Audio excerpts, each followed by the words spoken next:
நான் வந்து பண்றது பாத்தீங்கன்னா ரிங் டைப்லயும் பண்ணியிருக்கேன், ஓப்பன் பிளேஸ்லயும் பண்ணியிருக்கேன். ஓகே.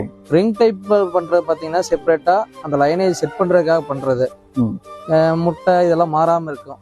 நம்ம இந்த சேவலுக்கு இந்த விடை இந்த லைனேஜ் எப்படி பறக்குது அது ஆல்ரெடி வந்து கண்டினியூவா நான் ஃபாலோ பண்ணிட்டு இருக்கிறதுனால அது மாதிரி மெயின்டைன் பண்ணி இந்த ரிங்ல போடுவேன்.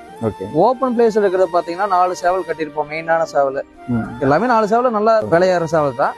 அந்த 4 சேவல்ல எப்படி வேணாலும் விளையாடும். அந்த வர்ற பட்டா எல்லாம் வந்து எப்படி வேணாலும் சண்டை கட்டும். ஆனா நான் வந்து மெயினா வந்து ரிங்ல போட்டு எடுக்கிறது வந்து பாத்தீங்கன்னா நல்லா கொஞ்சம் நல்லா விளையாட்டு காட்டுற மாதிரி சேவலை செட் பண்ணி வச்சிருக்கேன்.